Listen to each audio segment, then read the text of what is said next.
Dude, wingsuiters are so fucking crazy.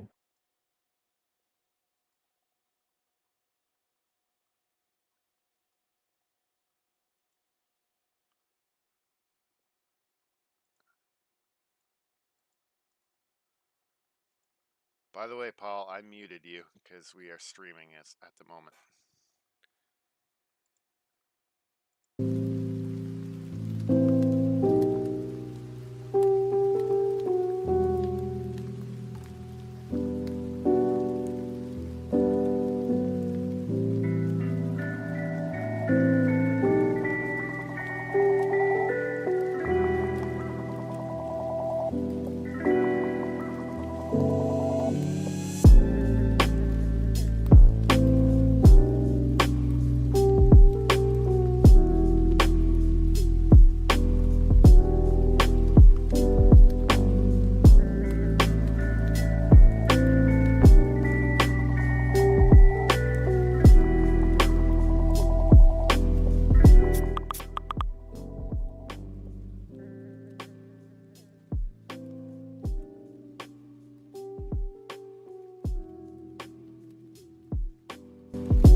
All right, here we are back again.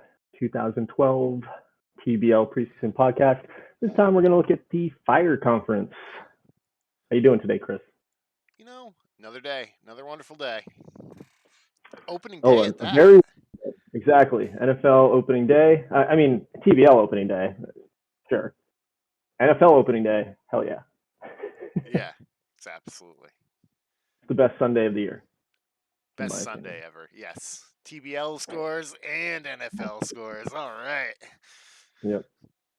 So yeah, let's not waste time because we do want to watch some football today. And the Fire Conference is up. I think our runner-up last year lost to Denver in a sweep in the championship is the Milwaukee Mobsters and Bob's team.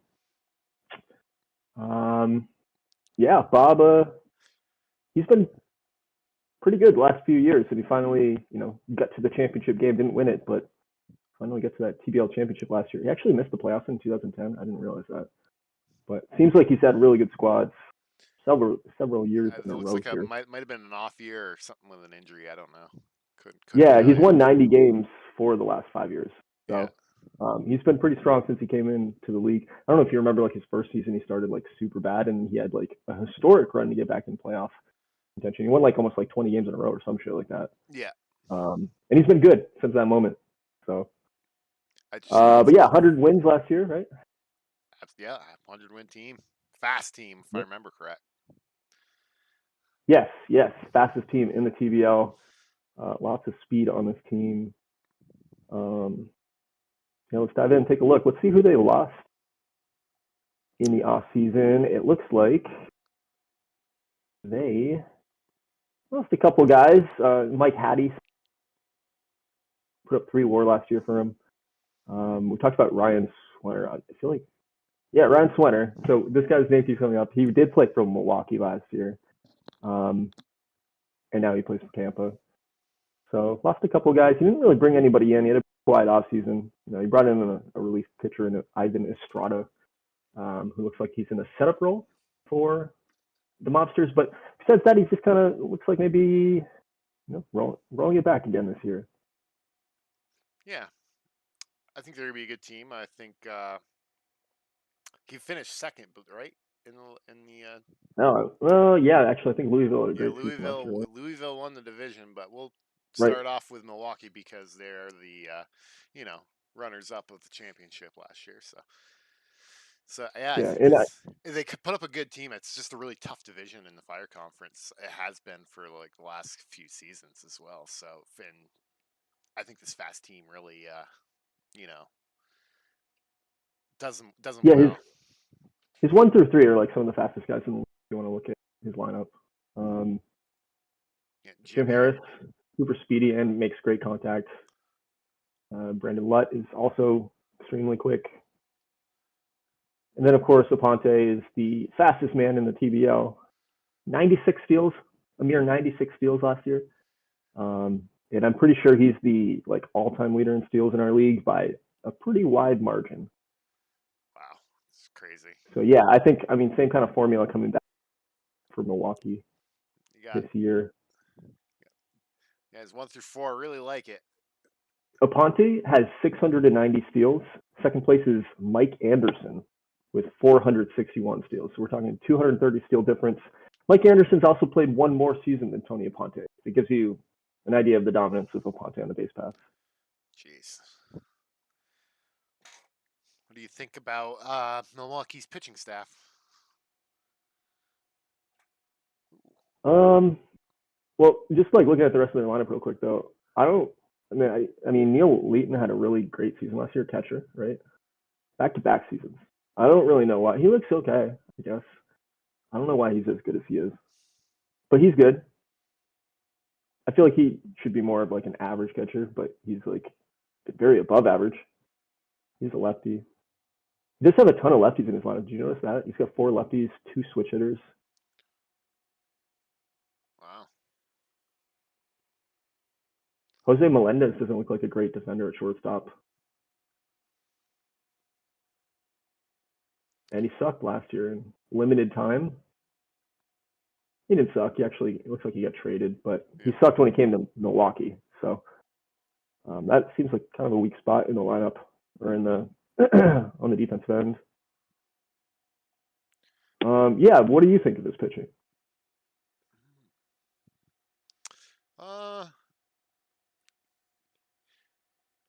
Pretty young, actually. I like it. Yeah, he's got some nice pieces. I feel like Doug Morris used to play for Atlanta. Yeah, trade with Atlanta last year, their ace, and that was a big deal. And he was really good after coming to Milwaukee. Just 8 starts, 4.0, 2.13 ERA. But he put up, if you look at Morris last year, like combined, he put up what? You don't have R WAR on your thing. You have regular WAR. So he put up 5.6 WAR. He put up 7.8 R WAR. Oh, wow. So Doug Morris, maybe a future Cy Young. He's only 27 years old. Wouldn't be surprised if he contended for one. I think he's been in the conversation. Yeah, Dave Wallace, monster season last year, 240 innings pitched. That was kind of an anomaly, though. If you look at Dave Wallace, he's been good. I guess he actually was really good his first 2 seasons. Had a couple down years. Don't know what happened there. Pitched 40 more innings than he did the past previous seasons. So.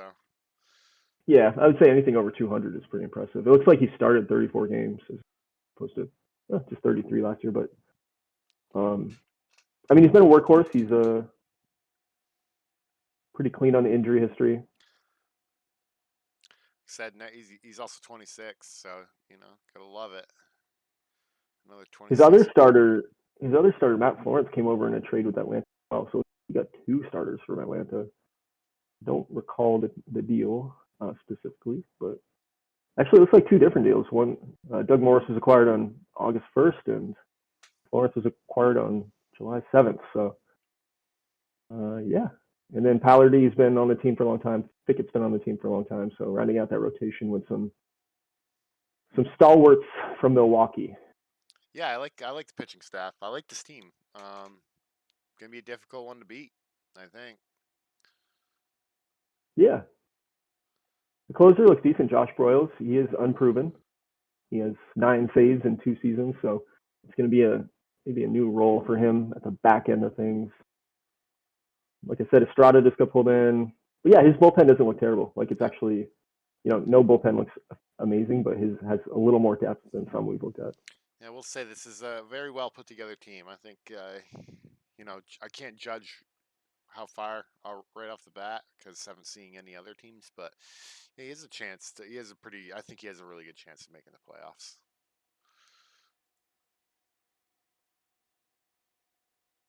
He doesn't really. And he did just in terms of prospects, yeah. Nobody close, right?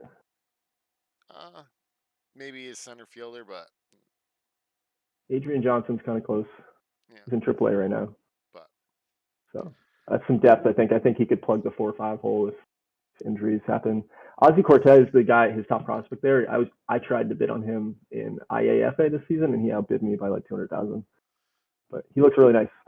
He's 16. He's 16. He could fall. Those stay. Yeah.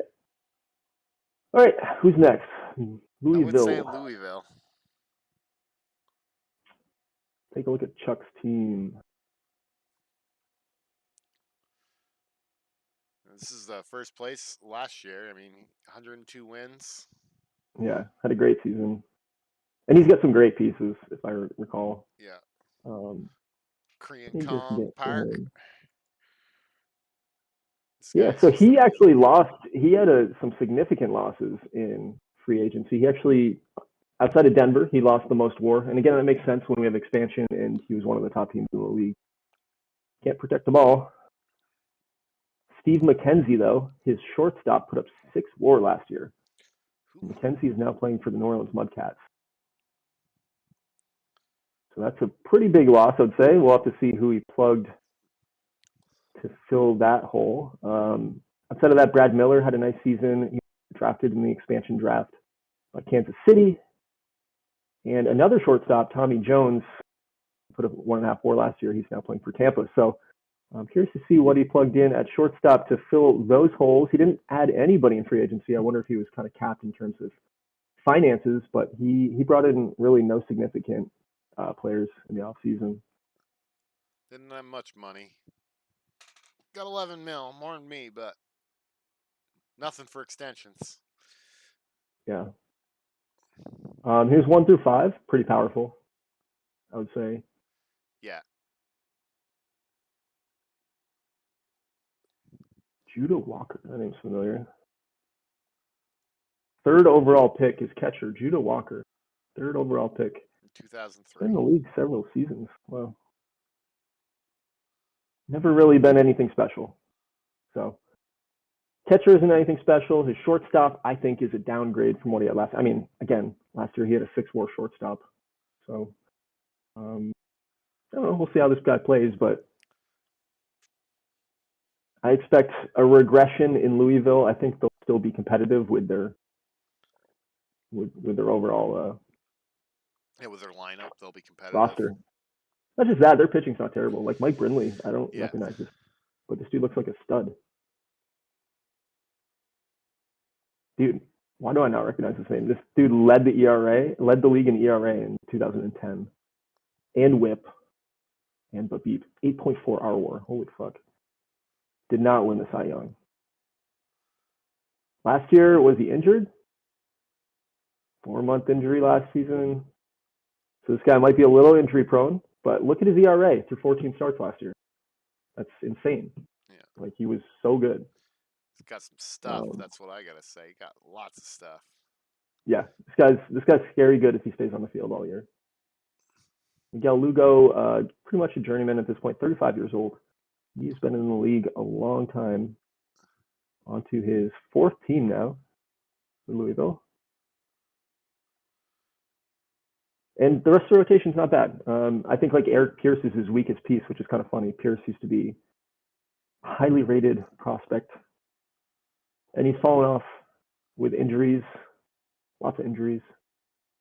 But yeah, I like his rotation. Johnny Moore, the left spot, 26 years old. Some nice pitcher. So. Yeah, I agree. I think he's going to regress this year. I mean, if you lose the most WAR, don't really get it back, It's tough to recover. Yeah, he has this guy too, Brian Bemis, in the bullpen right now. Brian Beast Bemis, who's basically a starter, I think, right? Like, so if he has one of these, if Pierce goes down with injury, or hopefully Brindley doesn't go down with injury, I think Bemis just kind of naturally slides up into the rotation. And then the rest of the bullpen's just kind of mid, I would say. I like them in terms of depth. He's got like the bottom end of his bullpen doesn't suck ass like some teams. Yeah. But the top end of his bullpen isn't as good as some teams as well. I'd say it's pretty on par for the rest of the league. I'd say above average, better depth.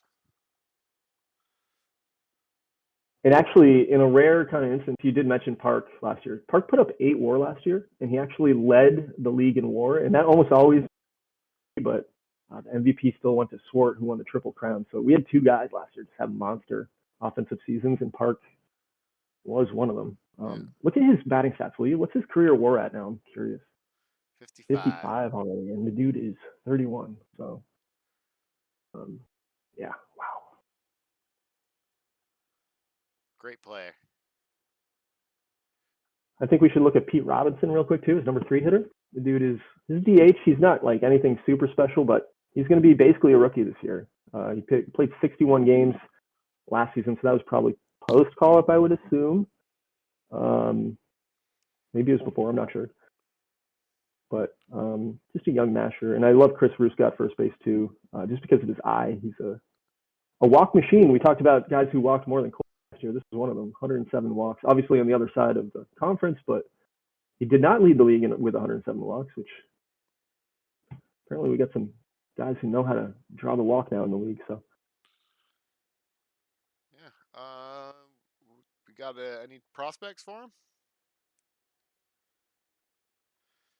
Nothing really. His top prospect's number 91. So yeah, yep. Jeff Bellinger is his second best prospect at 124. He might be in the league. Pretty decent. He's the second, a first baseman. I mean, I think the only problem is he's pretty deep at first base, DH. You know, Yeah. He's got Ruska. He's got the other rookie we just mentioned. So I'm not sure what he's going to do with Bellinger, but dude looks pretty good. He's 55 to 65 already. Yeah, he's got a few pieces down the list that are ready, but no superstars. But yeah, look at that win total, team history. Chuck's been really good the last few years. I don't think he hits 100 wins again this year. Yeah, I don't think so either. But I can't really put a pin on where he's going to land. Do we take a look at the rest of the division here? Who's next? Third place was the Virginia Rebels. And Virginia, believe it or not, has 7 playoff appearances in 11 seasons. Pretty crazy. We don't think of Virginia as a powerhouse. Andrew has done a good job as the GM. But he kind of he took over. I feel like the playoff team dipped a little bit, and then he's been contentious. I don't know if that's the right word. I think I'm using contentious wrong, but maybe it works in this in this situation. But yeah, look, I mean, some teams struggled playoffs, and Virginia's the team that does get into the playoffs when they're not amazing. 81 and 82 last year, playoff team. 84 wins the year before, playoff team. 84 wins in 2006, playoff team. When it's a fringe year where the wild card isn't very good in the Fire Conference, Virginia finds a way to get there.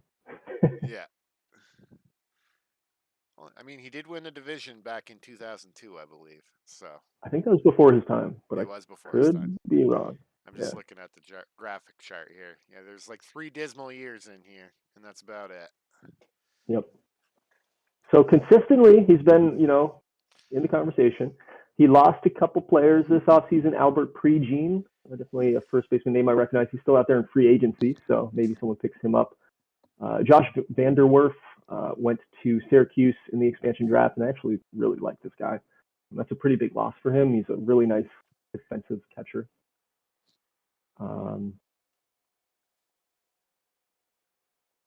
Yeah, so he lost a few pieces. He did bring in Manuel, Casas, relief pitcher, George Lee, center fielder. Just a couple small pieces, trying to fill some holes. But the one thing I will say, this team is predicted in the preseason predictions to win an outrageous 105 games, one more game than Denver. Wow. Yeah, so the computer likes him. Interesting. Let's take a look at his top line. I like this guy. Yeah, Alonso looks really nice. I don't know where he came from. I don't remember talking about Alonso. He was a 2003 21st overall pick, so. But that's crazy. The dude's been in the league since 2005. But kind of just broke out. I mean, he had a decent 2007 campaign. Last year was definitely his best year. But Alex Alonso, he's on my radar now. It only year 30 season, but he does look pretty nice at the top. I don't think this lineup has the star power that the other two that we've looked at do.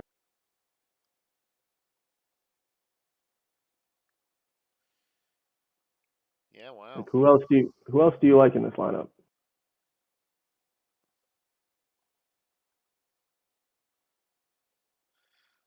I mean, I personally dislike this lineup. I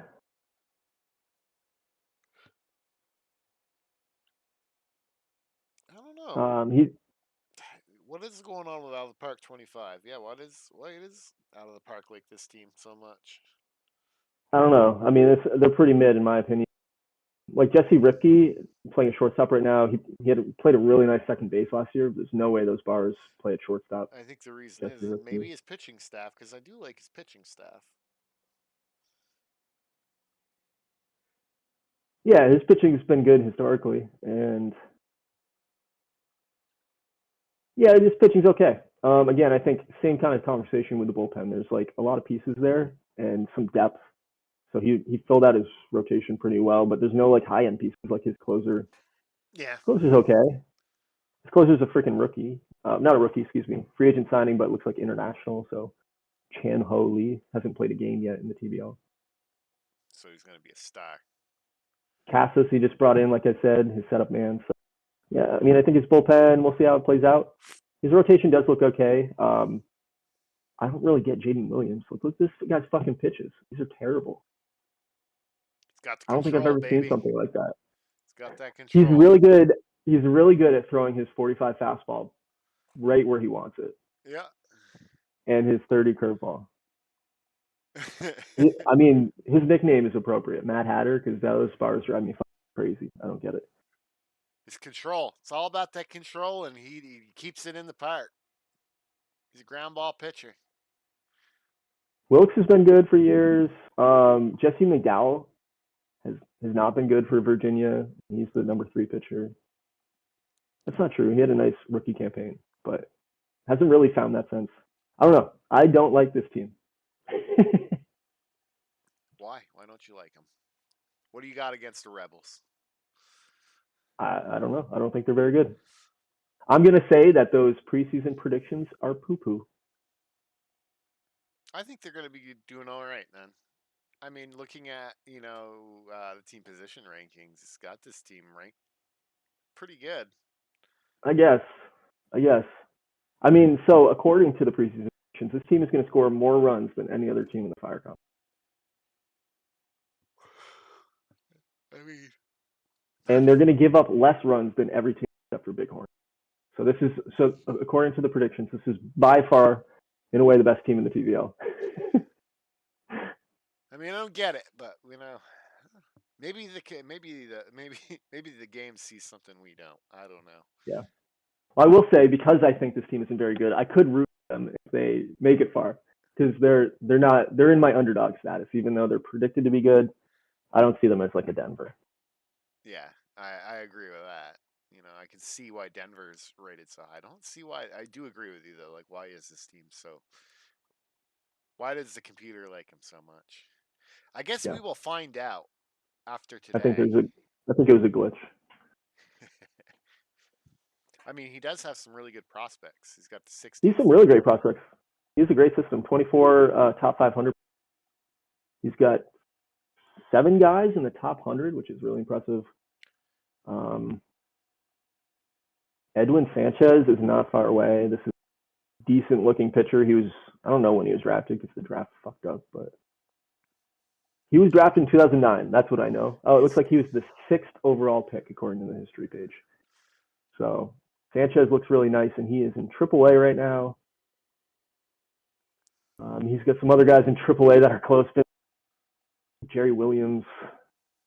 So I could see, if call-up day happens and some of these guys have hit their stride, then I think actually Virginia looks like a better team than what I'm seeing on paper. Maybe that's what they're seeing. Who knows? Honestly, I think we're just bad at reading this, and they're probably good. Yeah. We're just clueless. I agree. Yeah. It's like we called out Somerville for having bad defense, and then he pointed out he was like the best defense the last 2 years. Yeah. Yeah.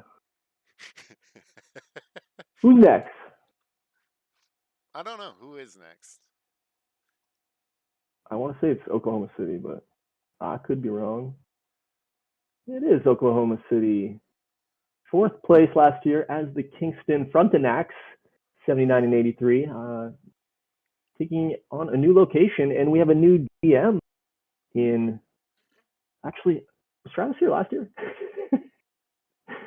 I think Travis was here last year. He was here last year, yeah. I'm misremembering. So Travis is in his 2nd season here as head of the now Oklahoma City Outlaws. And I figured while we were expanding, it would be a good time to allow a couple of these interesting teams to relocate. Yeah. What do you think of the team Travis has put together this year? Let's go. He did point out something else. Although I did. Did you watch the Denver J video? I just wanted to say that was freaking hilarious. So Yeah, Jay put up a great video. JR and Jay both put up awesome preseason yes, videos. I I'm love not it. that creative. I can't do that. I can't either. It's been a quiet off season for the old Kingston Frontenacs. So Has it? Well, let's see. They lost some guys, right? They lost some guys in free agency. They lost, like 4-WAR pitcher Steve Johnson, now pitching for Atlanta. Adam Schmidt now plays for Bighorn, and he put up 3-WAR last year. Adrian Lehman, another starting pitcher who's like pretty nice, is now playing for Kansas City. Wasn't even drafted in the expansion, just picked up in free agency. Shane Markward, another really talented back end bullpen piece, no longer on this team. He actually lost a lot. He lost 12.6 WAR, headed out the door, and he only brought in a couple guys to replace it. Not amazing. So I think this team's getting worse this year, personally. Unless he has some young talent that we're about to see. Joe Smith, I like this guy. Doesn't have the power of the eye though. I don't like the eye part being down there, but Yeah, Smith's solid. Look at his stats though. He's been quality for multiple seasons. This guy's a quality player. He's only 29. I think he has an outside shot if he keeps this up for another 6 or 7 years. A fringe Hall of Famer, honestly. Great defensive player. oh yeah, he is great defensively. Hits 300. I mean, really, you're right. That eye just kills him. But led the league in triples last year. He's had double-digit triples 3 straight seasons. He's had double-digit triples 6 straight seasons. Dude's fast as hell. So yeah, Joe Smith, nice piece. Lincoln Woody, he's the captain. Don't Yeah. hate him.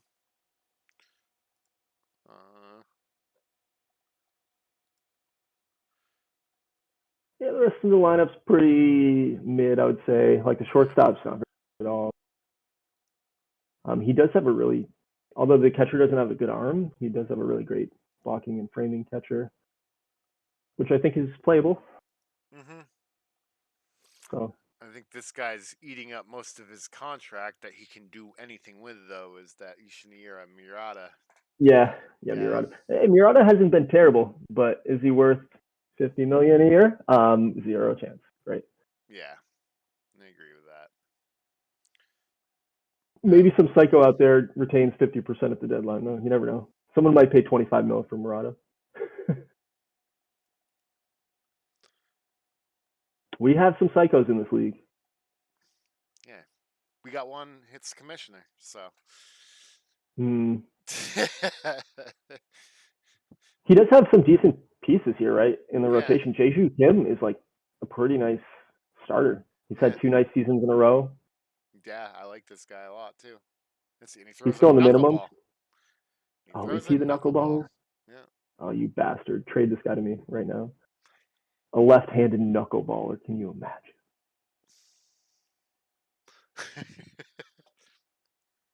Yeah. I think his rotation's okay. I think his bullpen theme of the Fire Conference is okay, but actually his bullpen doesn't have as much depth in the back end. No. Like, as you get down there, there's some real fucking shitty players. I think this team's going to regress as well. Yeah, they weren't a playoff team last year. I don't think they're going to be this year. This is still like a team in progress. Yeah, I agree with for that. sure. Definitely. His system's not too deep either. He's got a few okay prospects. No one's really close.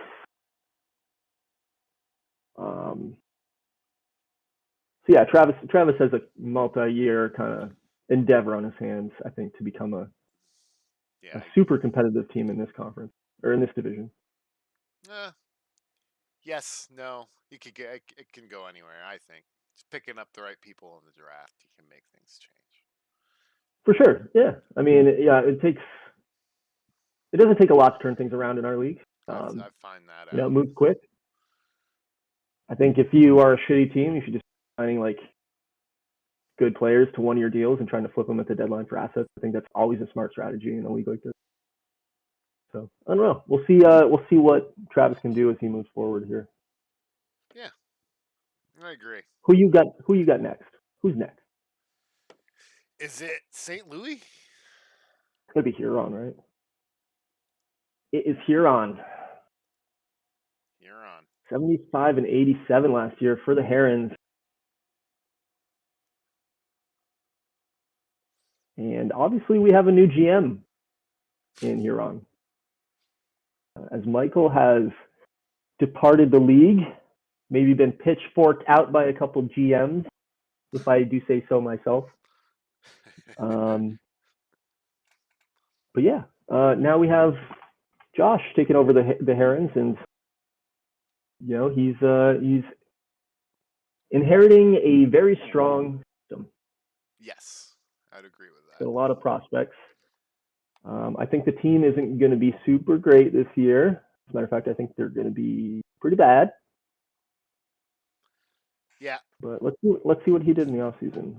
Curious if he added, subtracted. Looks like he lost Seth Thomas. I know Las Vegas was talking about picking up Seth Thomas. Now a high roller. Arturo Nunez, a center fielder, who's okay. Now gone in free agency. He's still out there if someone wants to grab him. So he lost a couple small guys. He lost 24 players, actually, which is a lot. But none of them were like superstar-esque. On the flip side, he brought in Zerwal Jetcha. Played for Atlanta the last 3 years. He's had stops in Denver, Milwaukee, Indy, New Orleans. Jetcha is one of those journeymen for sure, but he's a decent defender. So.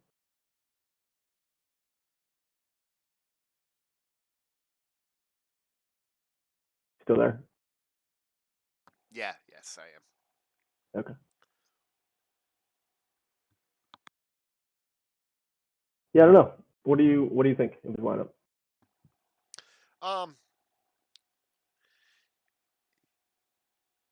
think he's just assembled a team. I think because I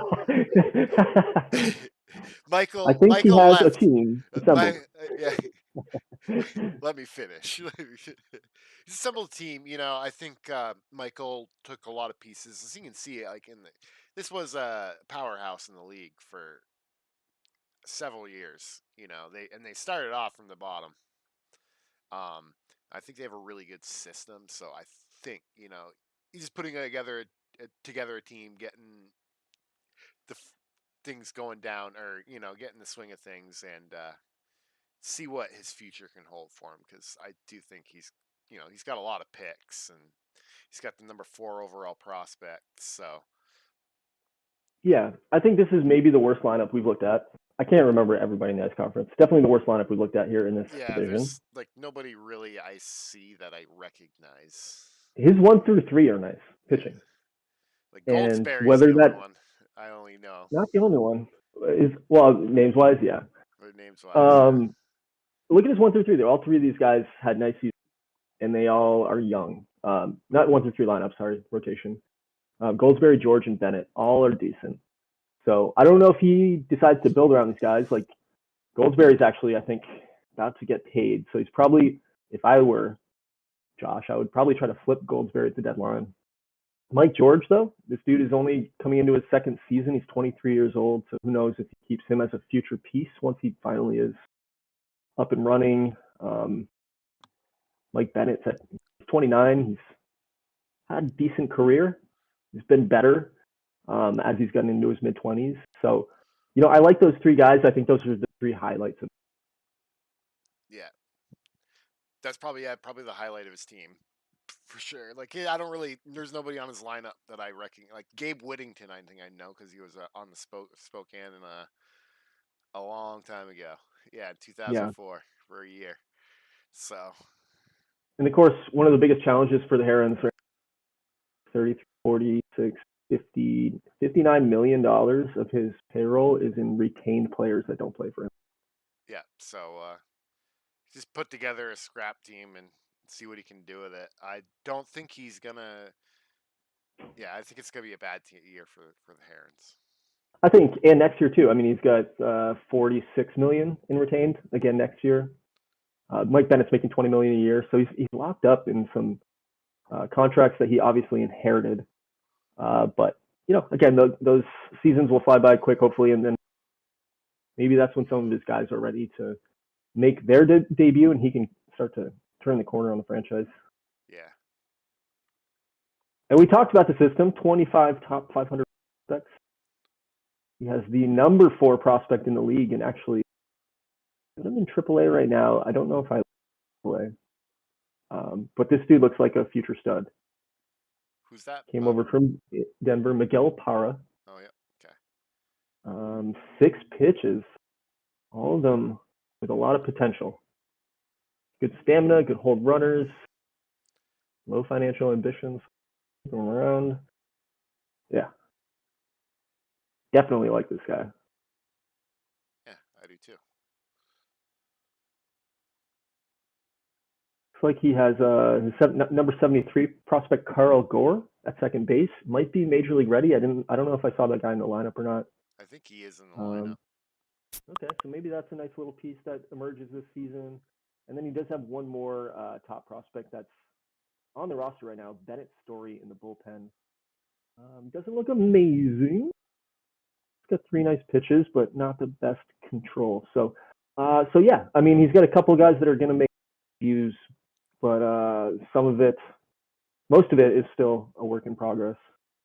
I wonder what he does with Parra this year. Like, hopefully he doesn't bring this guy up. He's 35 of 80. Keep him in AA, AAA. Let him develop more. He's 20 years old. So hopefully we don't see him this.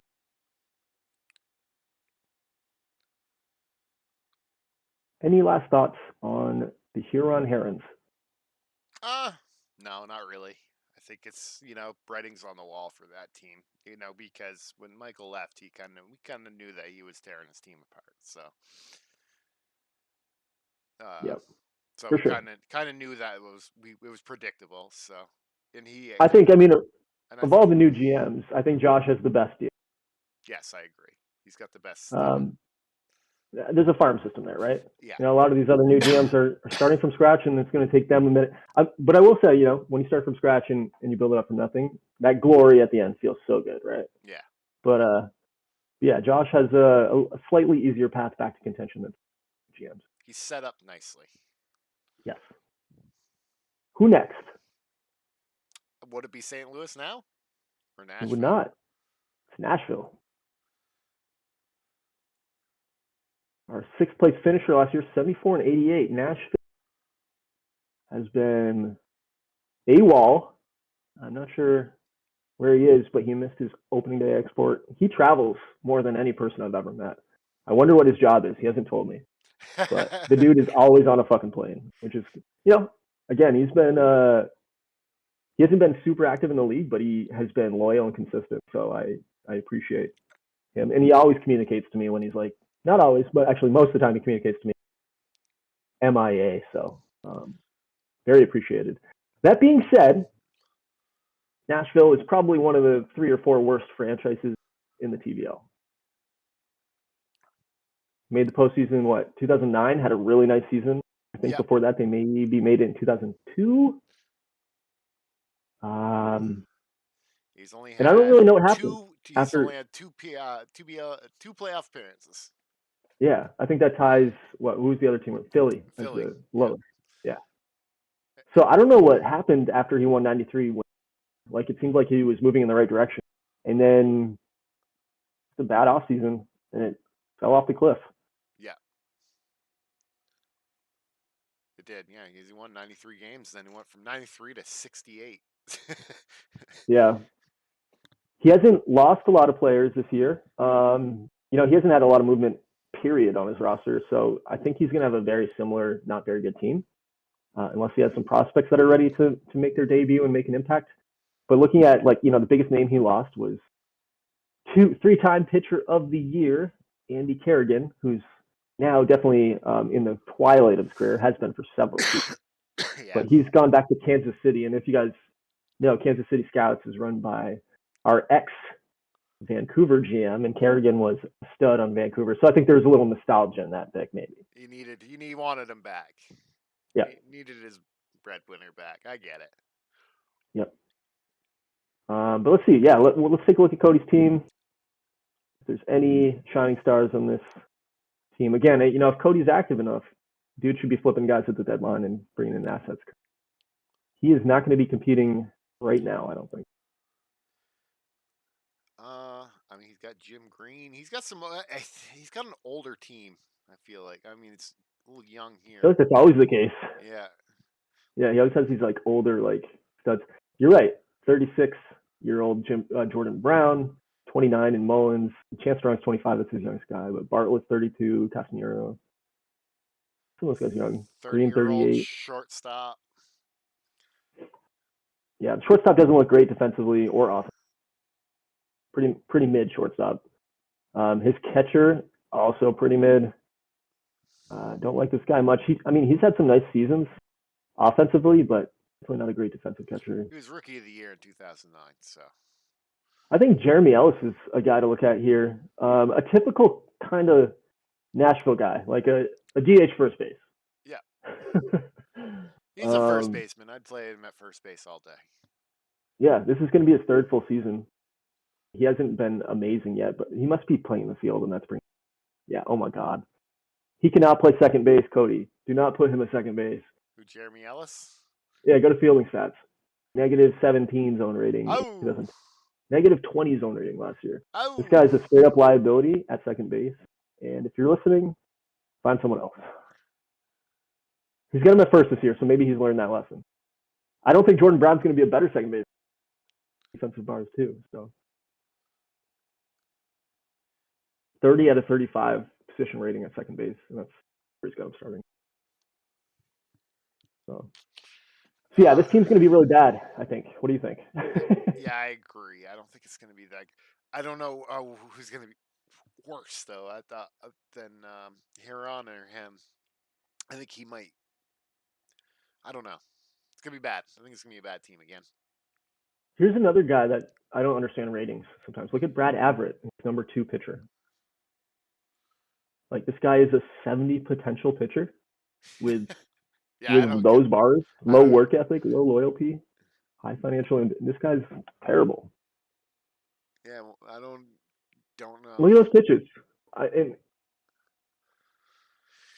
don't know. I will say those pitches, OSA is being kind. My scout hates those pitches even more. So, and we got Jesse Roca, actually, who is nice. Ace is a really nice player. This guy's only 27 years old. Again, if Cody is trying to bring in assets, flip Jose Roca at the deadline. Someone will pay you for him, for sure.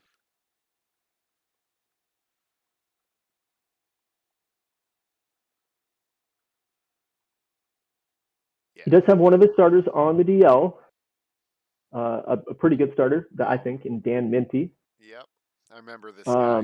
I do like in the draft. He's a literal scroll guy, right? He's the 5th overall. I think he was in the draft. I think he was on the injury list. Cody took him early. He was, but this guy. I remember he was like in 2 drafts though. I think he didn't. He was like a high schooler and then he went to college or something like that. Ah, yeah, maybe. Yeah. I just remember seeing his name like a couple times in the draft, but always going by him because he was on the fragile report. Yeah. Yep. All right, let's take a look at the system. I don't think there's much more to talk about here. Yeah. Not much here either. So, again, I think Cody needs to start flipping assets. He's just a team without a direction right now. Yeah, I agree with that. I think this team needs some direction. It needs some defense and yeah. That's the best way to put it. Yep. Any other thoughts? No, I don't. I don't try not to think. Now, is it St. Louis?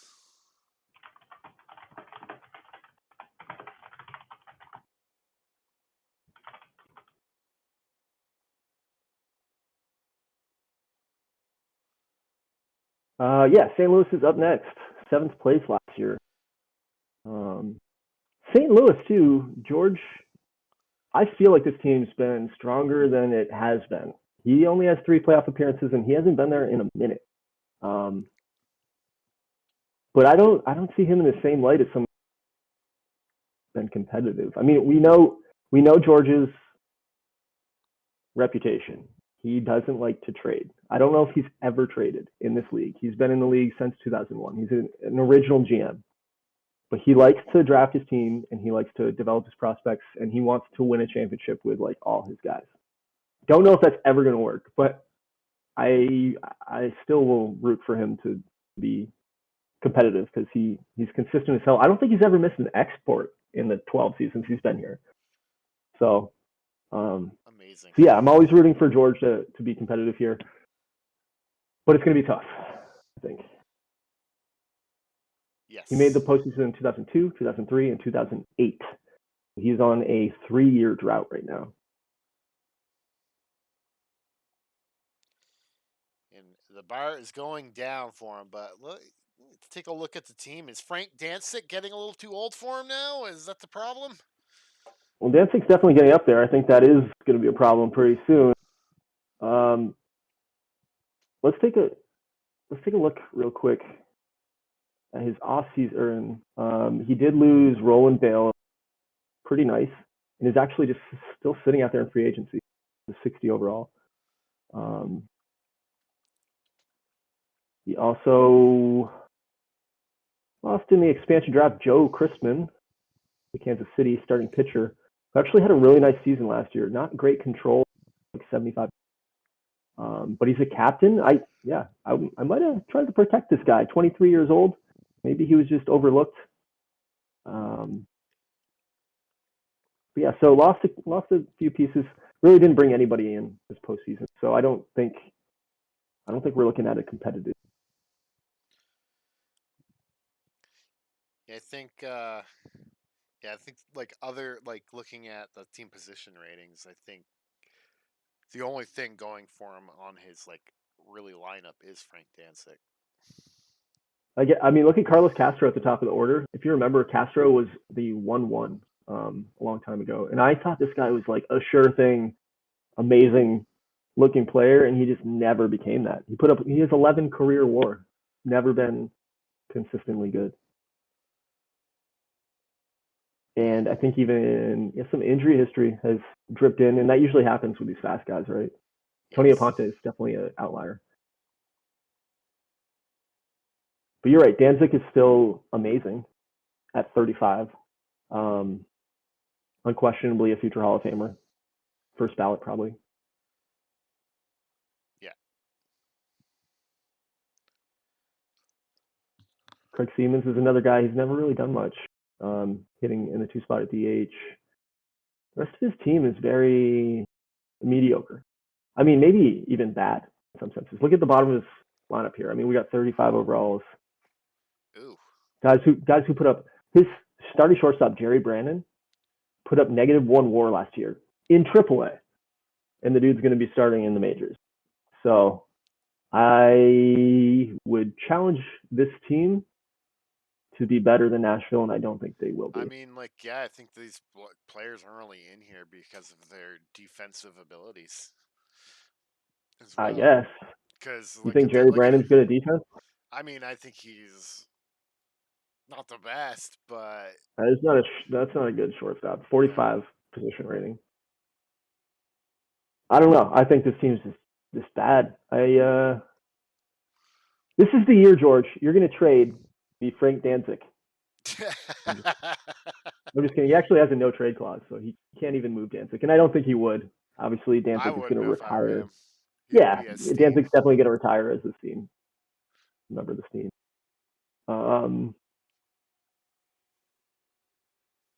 Rotation also pretty freaking empty, dude. This team's just really bad. Steele is going to be a rookie in the number 4 spot, and he has a really nice personality. Maybe he becomes a decent number 3, number 4 type pitcher in the league. Ziarnik, the number 5 starter right there, is also a 2-way player. It's like he's a right fielder, 50 of 55, and he's a starting pitcher. And I actually don't hate him either. He's a captain, two-way player and a captain. So kind of a cool little piece at 25 years old. Yeah. Nothing And then Landon special. Trice. Yeah, Landon Trice is his ace.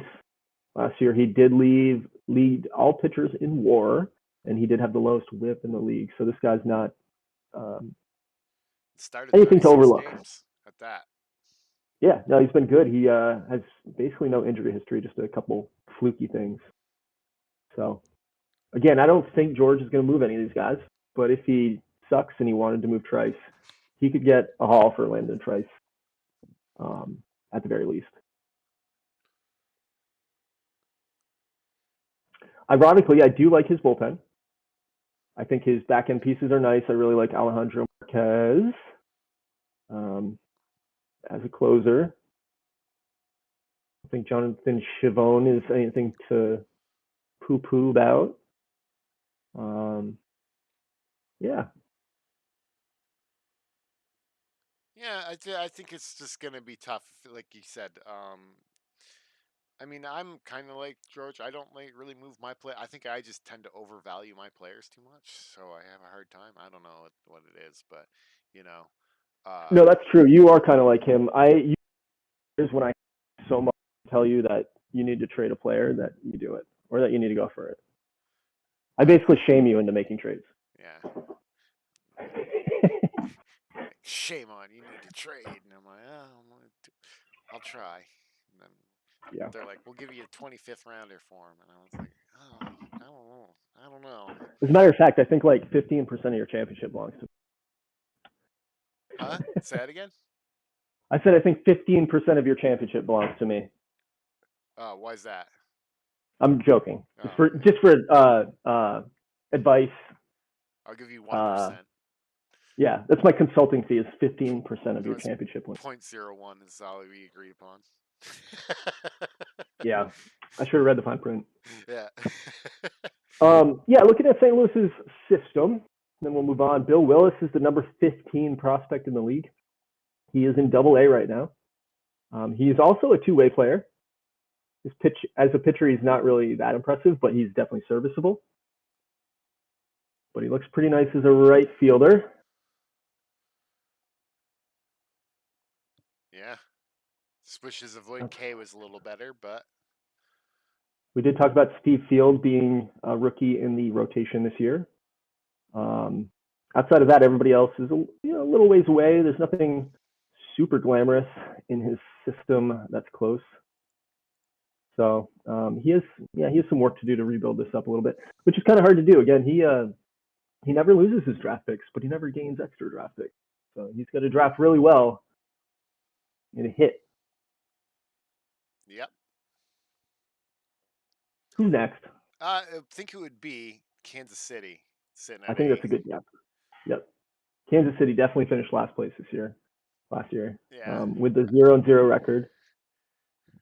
And Kansas City, run by a new old GM. We've got Dylan back in the league here. Again, he ran Vancouver, I want to say from 2005 or 2006 maybe. Oh, he wasn't the original Vancouver? He was. I said from 2001 Oh, to okay. 2005 or 2006. Okay, I couldn't remember. Yeah, so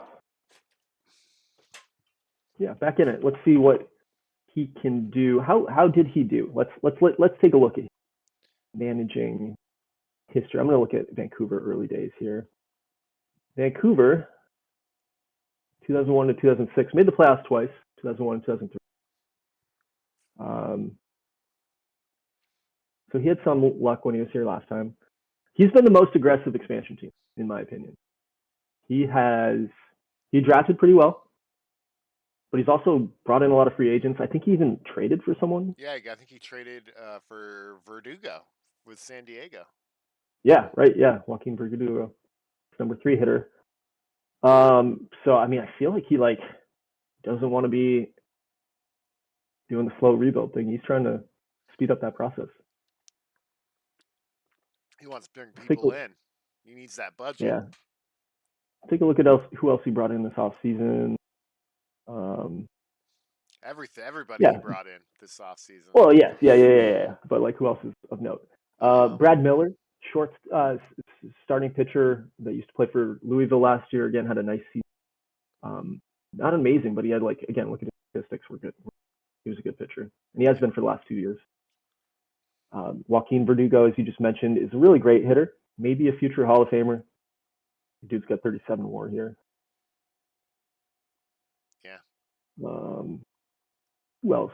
Adrian Lehman through free agency came over from Oklahoma City. We talked about that. Joe Christman, who was again expansion draft taking from St. Louis, and then Mark Word, free agent signing from the Oklahoma City Outlaws as well. Probably one of the top closers in the league. He actually is one of the nicer back end pieces. Yeah. Wow. So could he make so a I don't run think to this. I like this team. You know what he? I mean, I do not think it's a playoff team. If that's what you're about to say. I don't. Yeah. I mean, I don't think it is, but I mean, I don't think he's last place like the other. Oh, agreed. He might not. Agreed. I think this team's better than 2, maybe 3 teams in the division. Yeah, I do. Yeah. Hmm. I love how Andy Kerrigan's the number 4 starter. Yes. You got to bring him back. Can't be the Yeah, ace. Can't be the as you guys, ace. I think we both applaud nostalgia. We're both again like while my game plays and as tight as George's in St. Louis, I do like to keep my guys around, Yeah. and I think you do too. Yes. But yeah, I don't know. I don't think we need to go. When you draft him and you look into him, you feel like that's my guy. That's how I feel about Wayne Williamson. So For sure, there's nothing like drafting a dude, having go through the minors, and then retiring with your organization like 25 years later. yeah, exactly. So But yeah, let's. I don't think we have to go too much deeper into Kansas does he or have any any of the expansion teams. prospects? I mean, he does have a I will give 79. him. He does have a prospect. He does. I will Someone. give him props. This is an IAFA, I think, Yeah, which it I is. don't know why. Like, obviously, I know why not Mexico City. I know why Winston Salem didn't bid on any IAFAs, but I wonder if the other teams. So Adriano, pretty far away. Yeah. But yeah, I give Dylan the top marks of our expansion GMs in terms of trying to bring shit in right away. I think he's taken a different approach than some of the other teams. I think it's Great. time to rank Let's him. rank them. I think Yep. I want you to go first on this one. Okay, I'm happy to. Let me grab my pen here. Where did I write this yesterday? I already lost it. I think I did. Oh, here it is. All right. We got number 1 is going to be. I actually don't know. I think it's going to be a toss up between Louisville and Milwaukee. I'm going to give it. Actually, I thought Milwaukee was going to be number 1. I think Louisville takes a step back. They're number 2, but they're still, a step back from 102 wins. Still a good team. I think number 3. Bring up my next page here. So what'd you go 1, 2? I went Milwaukee, and then I went Louisville. Okay. After that, I don't like anybody, honestly. I'm gonna respect the AI, and I'm gonna put Virginia 3rd. That's the only reason I don't like. I'm just gonna go with you. I agree with everything you're saying so far for the top 3. So I'm putting OKC 4. I'm putting Huron 5. I'm putting Kansas City 6. I'm putting Nashville 7, and I'm putting St. Louis 8. So I'm putting Milwaukee, Louisville, Virginia, and then I'm gonna differ from you. An OKC at 4. Okay. I think I'm gonna go Nashville at 5. St. Louis 6. Huron 7. Or no, Kansas City 7. Huron 8. Okay. One more division, Let's go right and to it, then because some opening day baseball. let's get right to it. Sure. Who won the division last year? It wasn't you. It's one thing I It do was know. the Chiles Picantes. My favorite logo. Yeah, this team is pretty cool in terms of branding. Let's see what happened in the Austin K's team.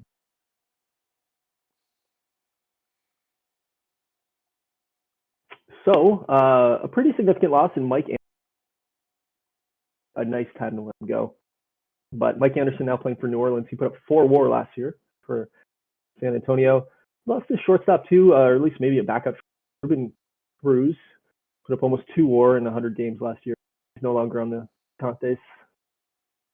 He did bring in some pieces though, so he has seen, his trajectory. He, obviously playoffs 2 of the last 3 years, win the division last year. Now's a good time to kind of make that move, right? So Yeah. Jeff Brown coming on over from Lehigh, only 31 years old. I think Jeff Galveston. Brown could have He a came from few Galveston. Was in Lehigh, but then he went to Galveston. I had a really good season last year in Galveston too, in 123 games. So led the league in 45 home runs, and pretty nice for 123 games played. That's actually pretty crazy. Yeah. To lead the league in home runs in a 3/4 of a season.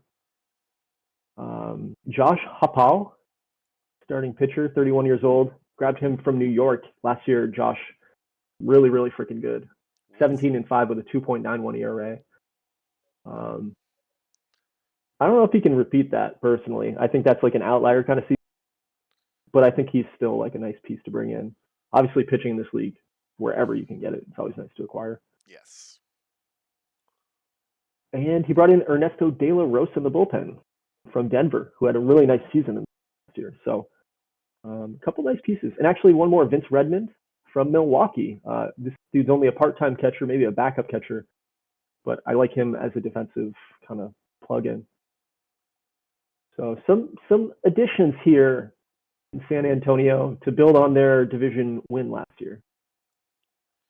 And he's also got a very similar, looks like, to Milwaukee, where it's really fast players in the top 3 of the lineup as well. And they all bat lefty as well.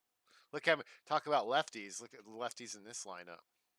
There's literally 2 people that hit righty. Yeah, and one's the home run masher in Jeff Brown. Yeah. Yeah, good point. Brobeck's always been one of my top players, favorite players. Led the league in hits last year with 199. League in doubles with 5 doubles, which is really impressive. I think it's actually makes me want to pull up the history index. Look here, doubles in a single season. The record's 65. So he was a top 10 season last year for Brobeck, but not record breaking. But no, yeah, Brobeck's been really good in the behind him now to mash some home runs. Should be a pretty deadly combo with the top 2 guys being speedsters, like you mentioned. Shortstop's okay. Yeah, Yeah, you like him. I like his defensive bars. If that's his starting catcher, I do not. Yeah, Corey Collenberger. Yeah, I don't like that. What's the other catcher that he got up, bro? Friedman? Vince Redmond. Yeah, I probably like Redmond better, right? Yeah. It looks like Collenberger's in the starting lineup right now. Yeah, definitely like Redmond a little better. Yeah, Terrence Mason, multi-Cy Young winner at the top of the rotation here. He is 34, so I think we're maybe seeing the end of Terrence Mason. Last year was a step back. Still was a very serviceable pitcher. Super good still, but not like Cy Young good. Yeah. Jeez.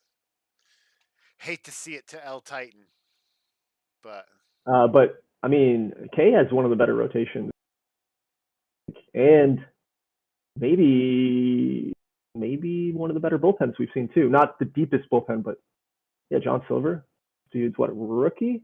It looks like last year he came up after the deadline. Look at this guy. Yeah, this guy will be good. Yeah. Maybe. That control's a little questionable, but time will tell. Yeah, he's just gonna strike him out with all the stuff. Don't need control. Strike him out or walk him. Yeah. But I do like his rotation as one of the tops Fire Conference. I think outside of Mason, Middleton he's got 5 nice pitches. Again, kind of some control issues with Middleton, but he's a workhorse. Doesn't get injured at all. He's like an Iron Man. And as they always say, the best ability is availability. Travis Michaels, this dude is about to be in year 2 technically, right? He came up probably maybe year 3. Yep, he has 2 years of Major League service time. So year 3, Travis Michaels, pretty sexy player. Yeah. All the way down to Hapa, who we just talked about coming in the number 5 spot. I think Alex Fisher is maybe the weakest link in this rotation. Only 3 pitches and one's a weak changeup. But again, like for your 4 or 5 pitcher, fuck yeah, take it.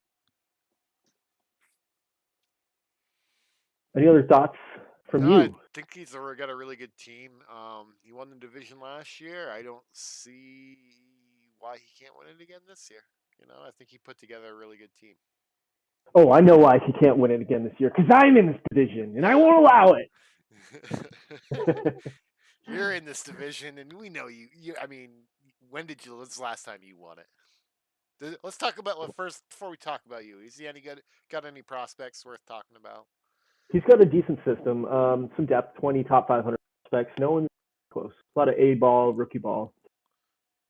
So, again, he's in his window right now, but I think, he's set up to not, hard crash like some teams are, like San Diego, like Phoenix did a few years ago, like Denver maybe will do at some point. Yeah. He's got assets. Yeah. Who next? Oh, who next. We know who's next. It's the Oahu Paddlers. Let me tell you about this team. I know nothing about this. Let's take a look. Let's take a look. Take a look. I actually have some really nice pieces making their debut, which I'm pretty excited about. But we'll start with my off season, and I'm going to bring up the off season center just to remind myself. I added nobody, so take that for whatever you want. I literally added 2 players for 0-0 WAR. I lost Jim Landy in the expansion draft, a 1.5 WAR stop last year. Not very good, honestly, so not too worried about that. And really just a bunch of small, unimportant guys. I really didn't have a lot of guys to protect outside of my core. So yeah, last season I finally drought. I've only made the playoffs 3 times, so I've been pretty fucking bad. But my first playoff appearance since 2002 was last year. Yeah, you finally broke that. That was probably one of the longest droughts. Now that it's with Philly, I think you overtook Philly's drought. So. Yeah. Yep. Jeremiah McRae is my catcher, and he's one of my nicer pieces. Good defensive catcher who's been consistent his whole career. I gave him a big contract a few years ago coming out of Atlanta. But he is 32, so his end is near. I do have a sexy-ass catcher in AAA right now, though. I'm so excited about Pete Barrett. I showed you him the other day offline. Take a look at Pete Barrett real quick.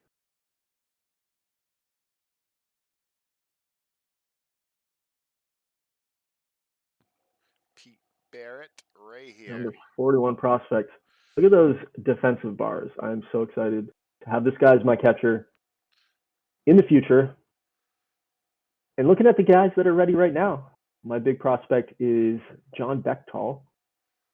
John Bechtel was like the 10th overall pick in 2009, I think.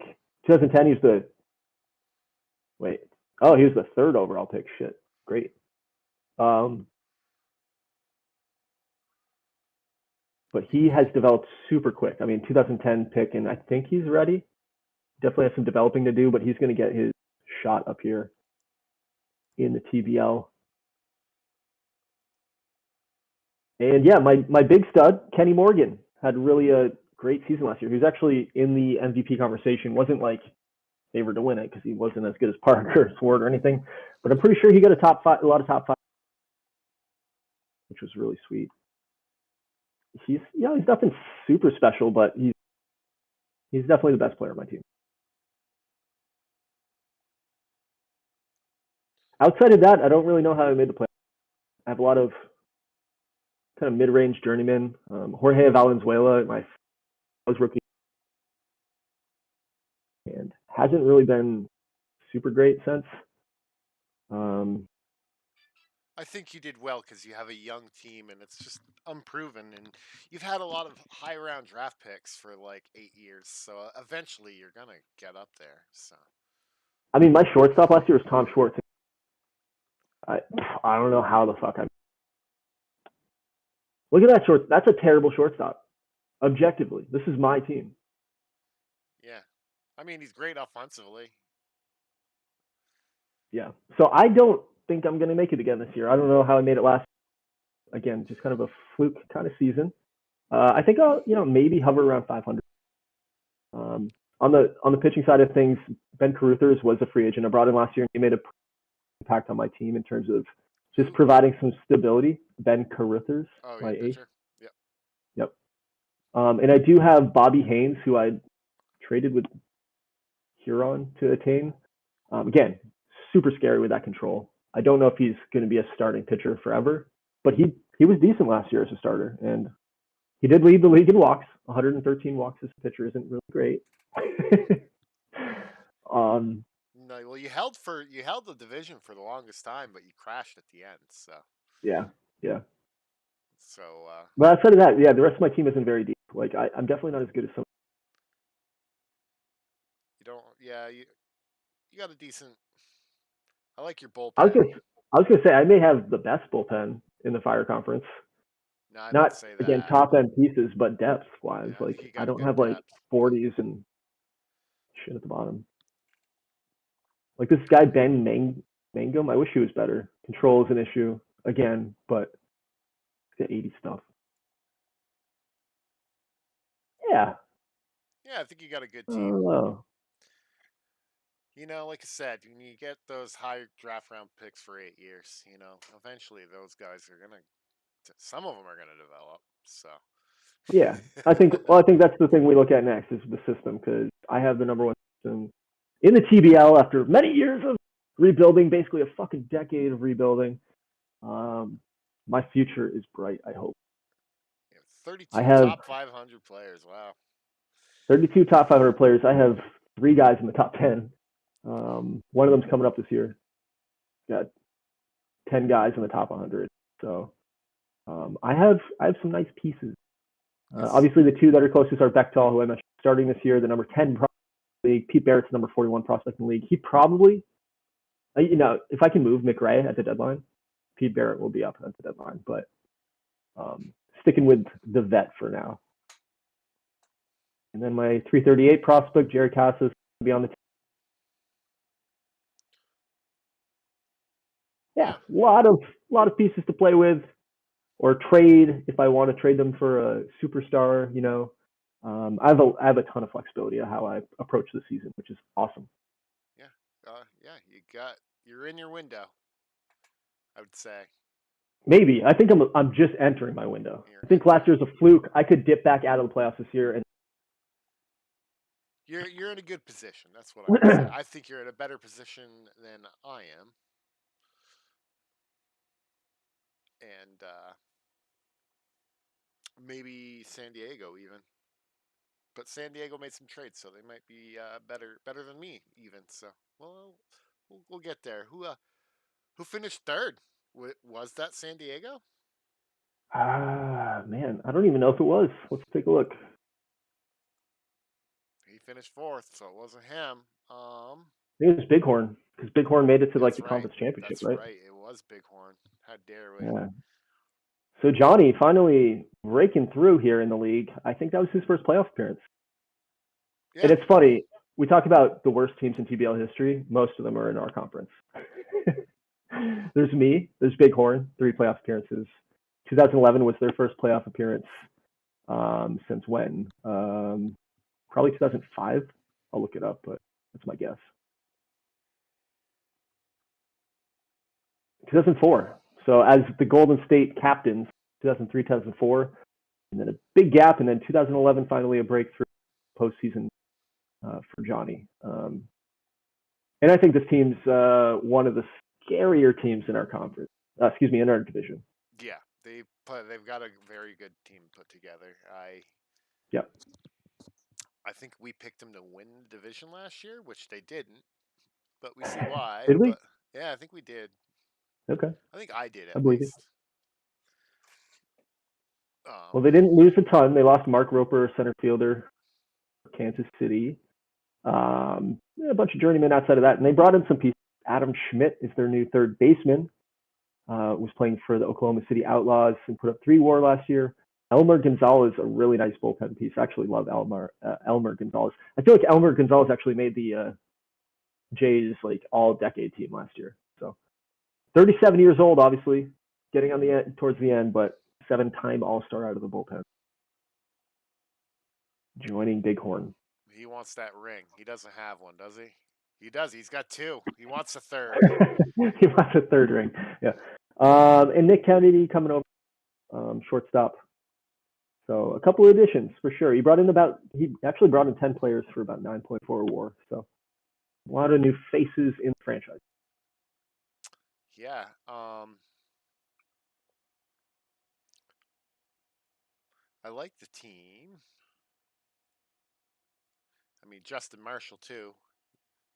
How did this guy fall through the cracks from me? I really want. Yeah, we'll never not talk about Justin Marshall. Rule 5 draft from extraordinaire. The Sasquatches. Well, you have one now too, so I hope he TCRs just like him. So, I mean, we could say Justin Marshall's on the Hall of Fame page. So you can never say, dude, I lost. 26 years old. Oh, this guy's definite Hall of Famer. I did lose traded Kelly Lakatis to Bighorn, and he toasted me in the postseason last year, or 2 years. Yeah, last year. It's very consistent. Jerry 1.1. Jerry Hammock looks pretty nice. Again, this is a first baseman, so not a super valuable position, but came up after the deadline last year, had a decent call-up performance, and this is going to be his rookie campaign. We'll keep an eye on Hammock, see if he can develop into a big league all-star kind of guy. Overly decent defensive catcher. I'm not super in love with this lineup, but I don't think that's where like this team excels. I think he's got the big name players like Justin Marshall, for instance. You know, I think this guy. I think he like you said, he just came up big in big plays, or big moments. So I personally think Justin Marshall is like a 1A.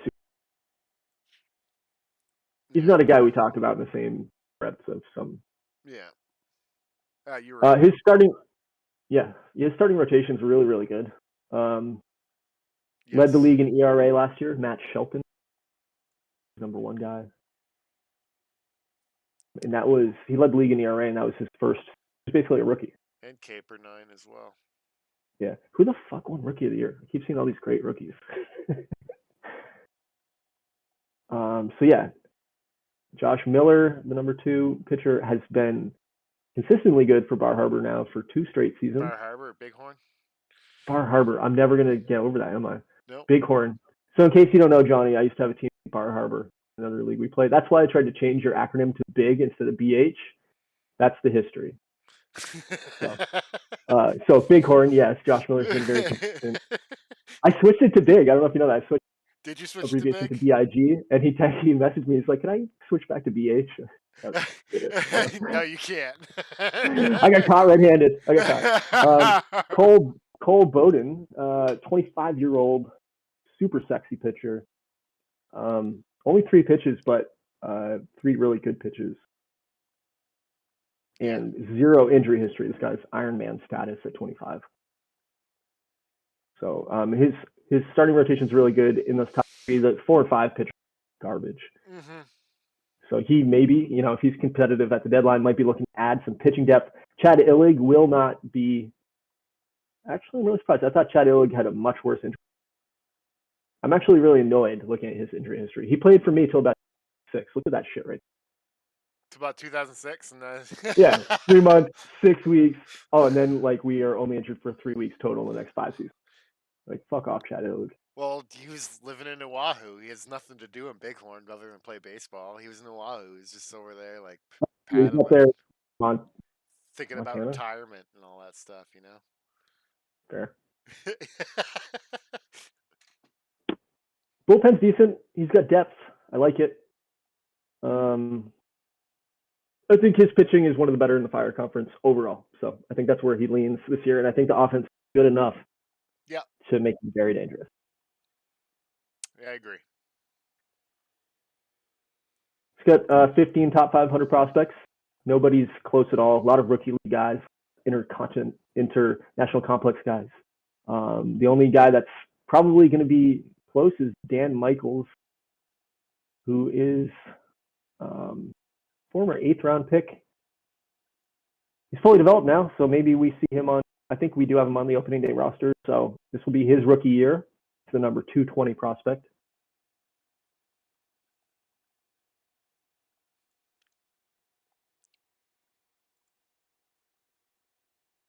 Yeah. He's a first base DH type. Can't have a 40 range guy in the outfield. Yeah, that's Bighorn. Any last thoughts? Yeah, going to be a good team. Should be a playoff team. Definitely way better than Oahu, for sure. So Hard to disagree. Hard to disagree. You know. Number 4. We know it is San Diego. They won game 163 and made it to the playoffs, or they lose game 163? Lost game 163. Ah. Yeah. Super underwhelming season. The Seals, who have been obviously one of the historically better franchises here as we've started this league. 7 playoff appearances, 1 championship. And yeah, just kind of never got it together last year. I mean, they have one of the in the TBL. Their pitching failed them last year big time. Yeah. Which surprises me. We had Robinette, Joe Butts. Well, it's the bullpen, not the starters. Oh, yeah, it was the bullpen, wasn't it? He blew so many late inning games. It was insane. We signed Joey Johnson, huh? He lost a few guys, so he doesn't have the same team coming back. Obviously, we talked about Verdugo getting traded to the Scouts. He did lose first baseman Todd Vela to free agency, and then he was scooped up by Syracuse in free agency. So that's 6 WAR between those 2 guys coming off the team. Didn't really add anybody. So, I've talked. Alex is my brother. Talked to him a little bit offline. I think he sees the end of his window closing here. His payroll is super locked up. He's got 191 million invested this year. BJ Swartz getting paid 46 million. Glenn Marks 27 million. Joe Butts 27 million. He just re-extended Robinette because he fucked up and let him hit free agency, and he did everything he could to make him retire a Seal, much to the detriment of his competitive window, I think. Robinette is signed for 35 or 36 now. Oh, wow. Is that really his nickname? That's a stupid fucking nickname. Mikado Milk. Craig, I've never noticed that. I mean, it's not a stupid nickname. It just is.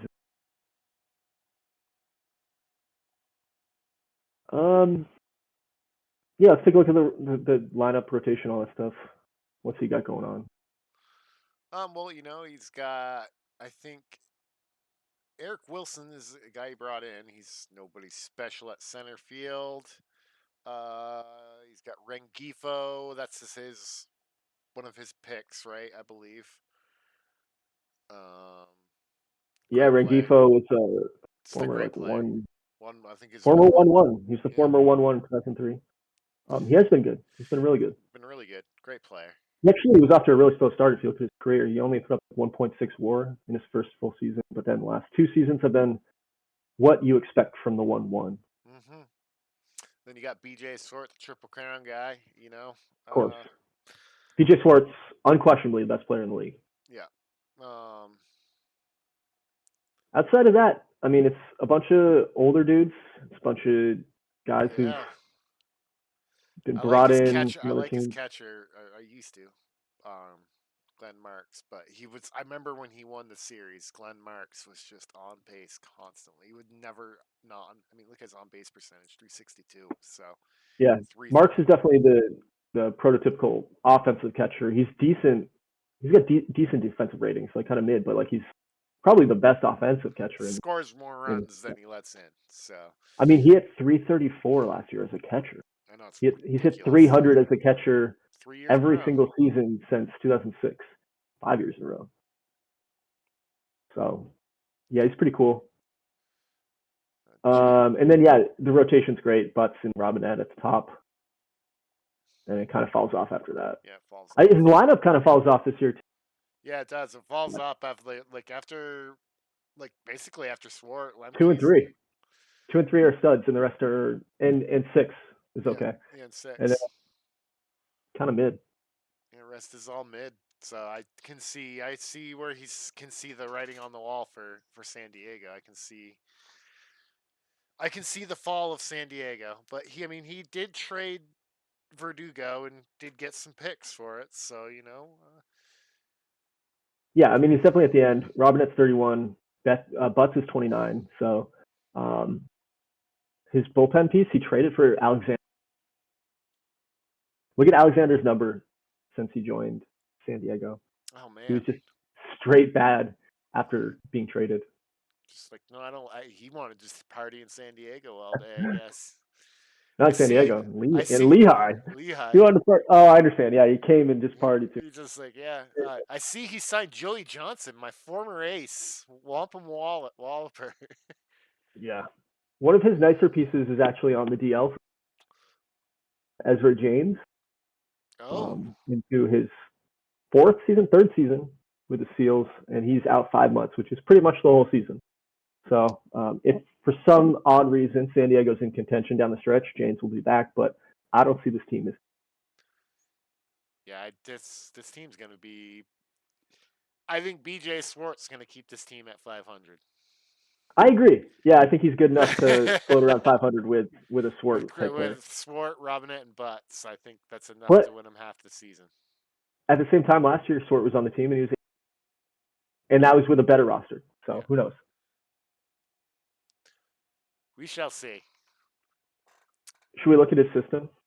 Yeah, let's take a look at this abysmal system. When this team falls apart, he had his glory, but when this team falls apart, it's going to fall apart because his system is bad. Whew. 4 guys in the top 500. 3 of those 4 are AAA too, so they're like right there. I mean, Ruben Caradad shouldn't be in AAA. He's not close to developed. I don't know why he's there. Lord. But yeah, Rich Woods might actually make the team this year. Abel Pasley, first baseman, so nothing to write home about. Yeah, bad system, bad future. Yeah, I don't think he's drafted in like 5 years. So. Yeah, that's true. Straight away, all his draft picks. Yeah, we'll see what he does this year. I mean, he may be a seller at the deadline, I think. Well, he's got picks. I don't think anybody. So. Well, not maybe this year. Swart's still good enough that he can trade him, but $46 million is just a huge contract for anybody that's on. Yeah, it's a lot of money. Opts out after this year. All right, last thoughts on San Diego. I think it's a mid team. I think they've had their glory, and by the way, BJ Swart, 61 career WAR. He's 30 years old. 30 years and 42 days. Oh man. Yeah, crazy. The mighty have fallen. That's what I'll say. Agreed. I think his window's closed. Who's number 5? Is it me? You were Vancouver. I was me. You. All right. What's going on with your team? I think I'm similar to San Diego. For because it was me and San Diego on top for the longest time. San Diego won it more than me, of course, but I was I've made the playoffs for a long period of time, and I think Yeah, this is six out of 11 seasons. He's been pretty consistently good. And if last year was the first, I made it to the year previously, but the year before that, I missed out by I think like 1 game or 2 games. So this Yeah, year, again, we saw Virginia. We saw Virginia make it with 80 wins last year. yeah. So Unbelievable. I fell off, and I think I have fallen off. I think my team has gotten old, and then I say Well, that like let's look Adam at your Bish. off season real quick, just to say who you lost here. You lost Paul, second baseman. He's now playing. Paul Tizard. Yeah, Yeah, let him walk. Let him walk. He didn't need him anymore. what happened here? He actually was taken by Syracuse in the expansion draft, and then he became a free agent. I guess Syracuse didn't sign him, so he just walked, and now he plays for New Orleans. So 2.3, maybe an error there by Syracuse. With a 2.3 WAR, second baseman, now playing for New Orleans. And you lost Jesus Cabrales Jr., Yep, pitcher, who I lost actually was decent for you, yeah, 80 innings pitched, but he's a reliever. Yeah, I couldn't afford him. That was my problem with my team. I think I have spent most of my money on yeah, extensions and all that stuff, and I couldn't, or I couldn't extend these guys before they hit free agency. Like I he was did thinking, bring in 3 small pitchers, but that was it. So yeah, yeah, not a ton of change. not a ton of change really. My team's basically the same. Wayne Williamson's my leadoff guy.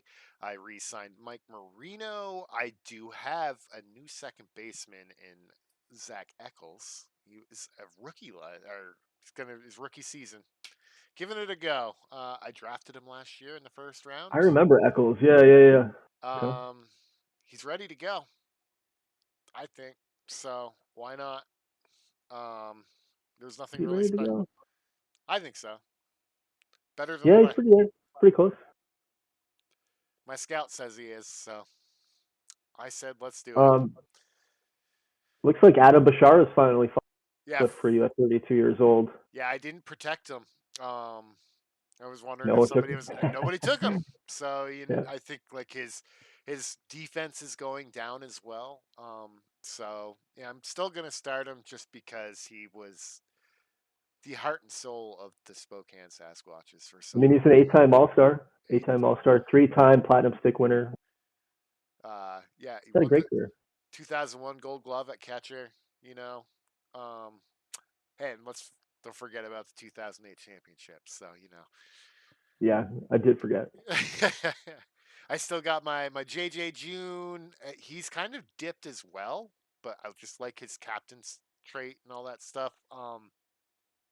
Edgar Maciel, really my 1-1 that I drafted. He's been in the season for 3 years. Just overall stud. But like you said, Yeah, he's a first baseman.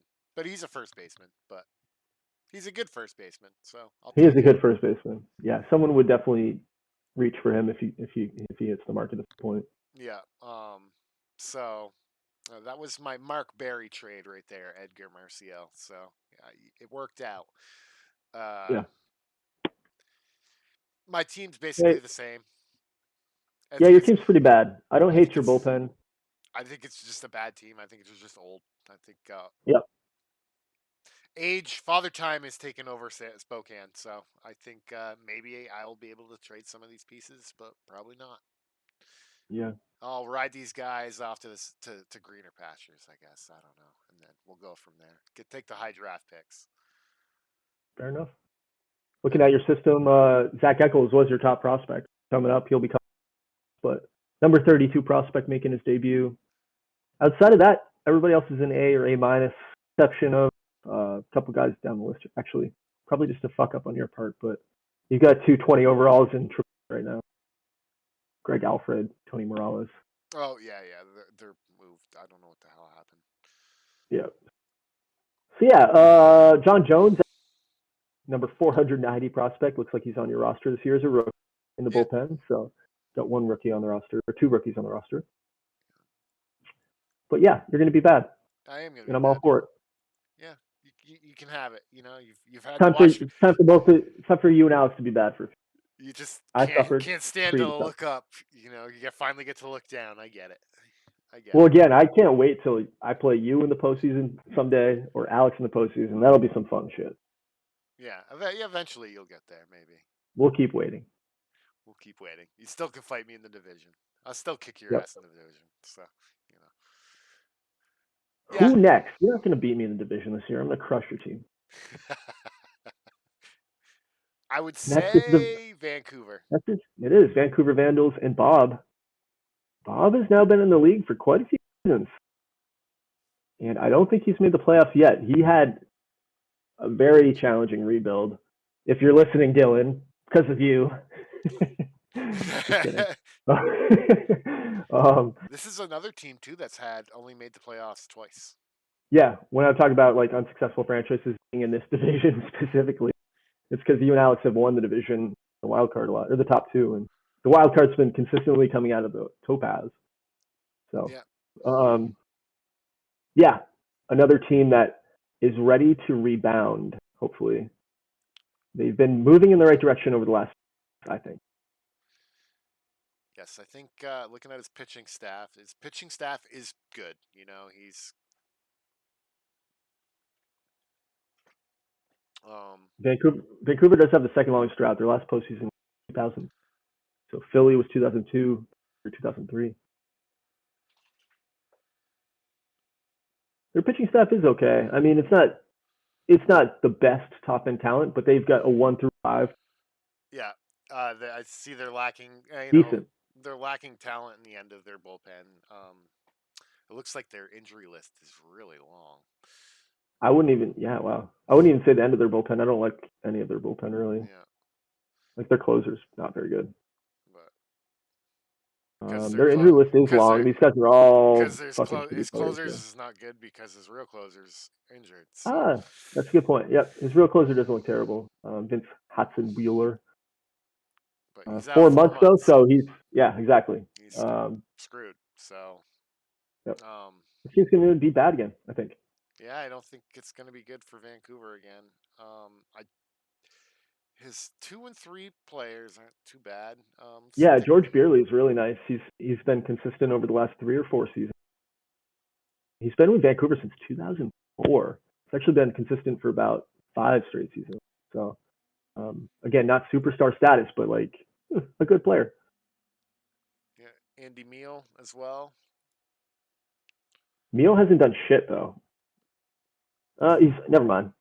He's only played 1 year. So yeah, that's 80 why he hasn't games. done shit. So given this 25-year-old shit, what have you done your whole life, Andy Meal? I'm a little confused looking at him. Was he a free agency pickup? I'm just trying to see how he got here. Free agency signing. Yeah, he signed a minor league contract after he's traded to Oahu and then released by Oahu. Okay. You don't even know your own. Apparently, this guy was traded to me, and then maybe I forgot to put him on the roster because he didn't pitch a fucking game for me. So as I was criticizing Jake earlier, it looks like I did the same thing and just let this guy fly. That's really annoying. He's a 60 overall. What the fuck?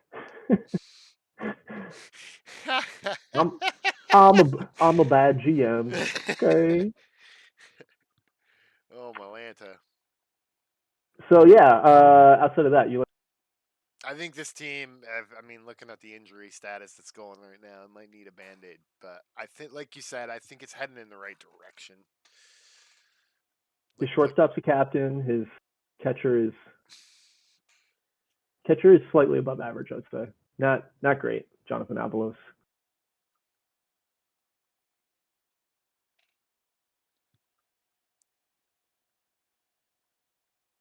Yeah.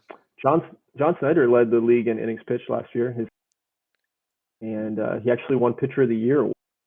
So, how about that for a good piece?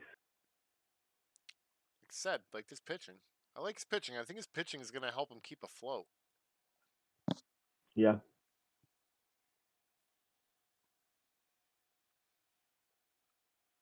That's what I think. Yeah, I mean, his pitching's okay. Snyder's definitely, obviously, these guys are getting up into their mid-30s now, like Romo and Siegel, so that's a concern. Ron Carter, 3. This guy could be a future piece. I think he may do better than me. Yeah, that's what I say. Vancouver? Yeah. I wouldn't disagree with that. How does the system look? 18 top 500 prospects. He's got a couple of guys right there on the edge. Brian Garland, the shortstop, quick. Looks like he's going to be a rookie. He's got 2 shortstops that look decent, and Eric Gilbride as well. He's actually got a ton of guys on this list listed. He's got 1, 2, 3, 4, 5, 6 rookies on the opening day roster. So you know what? Maybe he pulled from last year and just has a bunch of young guys perform well. Yeah, maybe. I don't hate his team. I just don't like those injuries right there on that right side. That really scares me because season hasn't even started yet, and it already looks like that. So yeah. I mean, a couple of these guys aren't that great, but a couple of them are. Who's number 7? That would be Brendan. Phoenix Firebirds. We knew their collapse was coming. We did too. We predicted it. We predicted it. He was very aggressive in the trade market existence of TBL, and he had no system. So once the dudes fell off, he knew he was going to fall off hard. Has he started to rebuild yet? I don't know. Let's take a look. I don't think so. Did Mark Berry finally retire? That's the question. Well, he lost him to Huron. He's on Huron now. Mark Berry's in Huron right now? I did not see that. He is. Yep. I didn't notice that either because he's not as good as he used to be. And he hasn't been to be honest. No, he probably wasn't. Mark Berry hasn't been good since 2008. Yeah. He fell off. He's 41 years old, so I guess that's okay. Yeah. So yeah, Mark Berry no longer on the team at 4. Can't really complain about that. He lost 17 players, no one really good. He didn't really have anybody last year. He won 52 games. He lost 110. It was one of the worst teams in TBL history. It was a collapse, that's for sure. He did turn that into the 1-1 pick. He won the lottery. He held the lottery, I should say. He didn't lose because he stayed at number 1. Yep. That's good. That's always good. I personally didn't like his pick as much as the number 2 or the number 3 guy. Obviously, time will tell. Yep. Time will tell. Yeah, this is as big a project as an expansion team at this point. Yes, I agree. I mean, he does have like a solid, like a decent, solid line, like a formidable lineup. You know, there's some mashers for sure. Yeah, they're old some names, but yeah, they're all old. Yeah, Steve Miller, Nelson Reyes, Clark Heine. Yeah, his top 3 are in their 30s, and his full number 4 is about to be 30. So I mean, his catcher's terrible. John Jacobs can't play defense. It's going to be a huge liability for the pitching staff. I expect this to be the worst pitching staff in the TBL. Yeah, his ace is. Yeah, this is a very bad pitching staff. Yep. Ooh, very bad. Ew. I wouldn't be surprised to see Phoenix lose 100 again this year. I hate to say it about it, but yeah, I don't like that pitching staff at all. Like they're gonna be throwing underhand pitches. This is the big leagues. Looks like he signed Steve Miller in free agency last year, August. So Steve Miller didn't get picked up by anybody. Obviously, he's been one of the worst personalities in the league. But I remember a day when Steve Miller was feared. He hit 66 home runs and had 10.7 WAR in 2000. It was 2002 MVP. So much like who did we just talk about? Mark Berry. Dude hasn't been relevant since 2008. Yeah. And Steve Miller is his best player on the team, according to. Do you think Steve Miller makes the Hall of Fame? I think he's a just miss. Maurice, it's possible. Possible he could make it. He'll get some votes. 53 WAR right now. That name will get him in there alone, you know. He does have 8 All-Stars. He's got 5 Platinum 6. I don't know. He was a feared batter. Any last thoughts? I just do we look at his prospects at all? Thought we did. I don't think we did, but Oh, because guess we didn't.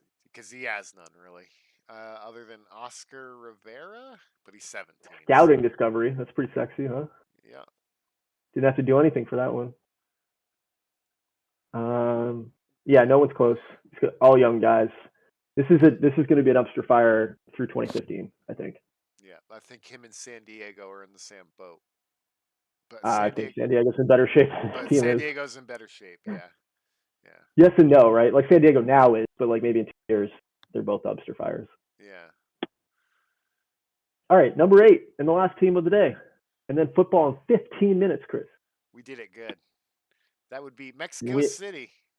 Another returning GM, Kyle, our old Lehigh Valley general manager.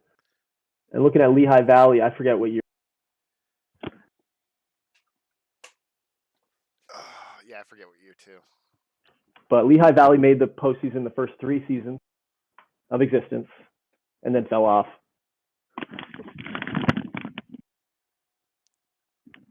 Yeah. I do think that last postseason appearance they made it 4 times was, yeah. Let's see what he has done here with his expansion team. Obviously, Kyle took over this expansion team right at the last second, so we really appreciate him stepping in so we could get through that shit. Yes. The best player he added to his team, and that was through free agency, was Aaron Harrison. Ex-Huron Heron, ex-Denver Dynamite for half a season last year. Consistent 6'4" player, future Hall of Famer in my opinion. Yeah, so he's a great player. That's what all the fans are going to come out to see in the inaugural season, the Chupacabras. He's got Ron Blackwell. I thought he was better than Blackwell brothers, I tell you. It's the third Blackwell that's better. The top prospect in our league right now. Yeah. Forget his name, but Greg Gross is a nice player. This dude's been a career Atlanta player. I think we talked about that on Atlanta from 2002 to 2011. Now in a new uniform, an expansion here. That's gross. I mean, I'm just picking. That's a great play. I like that pickup. I don't like that infield range really that much, but he'll take it. He's a second baseman. It's okay. I don't know the rest of it. The rest of his lineup, whatever. Yeah, it's an expansion lineup. It's a project for sure. We've talked about it being projects. So.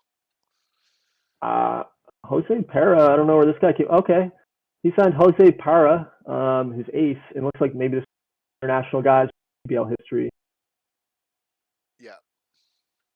And he could be good. He's got 4 decent pitches. Definitely, as far as an expansion teams go, I think he's better pitchers.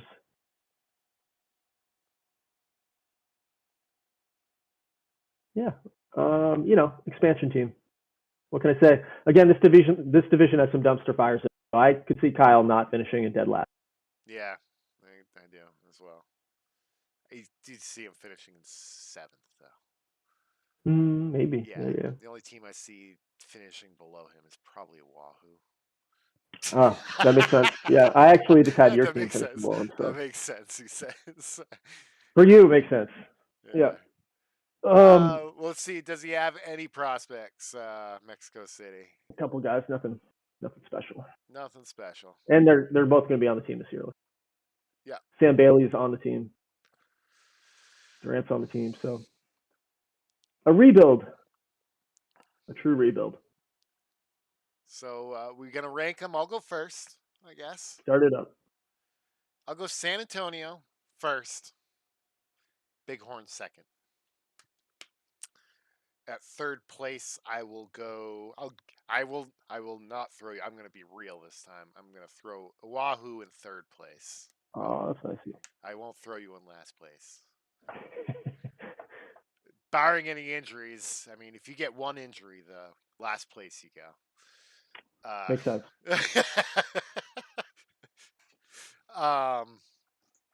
In fourth place, BJ Sport is going to hold San Diego at fourth place. Fifth place. I'll put Spokane at fifth. 6, I'll go Vancouver. 7, Mexico City. 8, Phoenix. But I think it's going to be a close one. Yeah, I'm going to flip-flop the top two. I'm going to pick Bighorn first and San Antonio second. I do have myself third. I actually like Vancouver to sneak up into fourth with all the young guys. I think San Diego is fifth. I think Spokane is sixth. I have Mexico City seventh as well, and I have as well.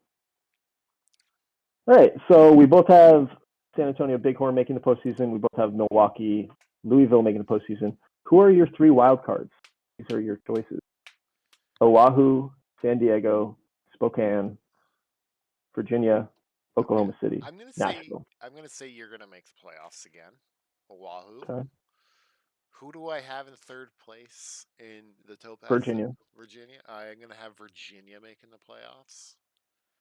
How many And more then it's between San Diego or Oklahoma City. OKC. All right, and I'm also gonna have Virginia, just AI, not team. I'll give myself. And you know what? I think Vancouver breaks the drought and they sneak in.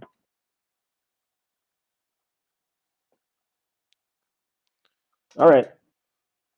That's it. We did it. We made it. We did it. Football starts in 10 minutes. We did it 10 minutes before the NFL season. Congrats. Who's your champion this year? Who's my champion? Yeah.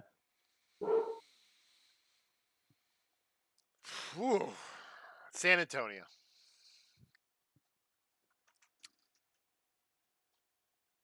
San Antonio. All right, that's pretty brave.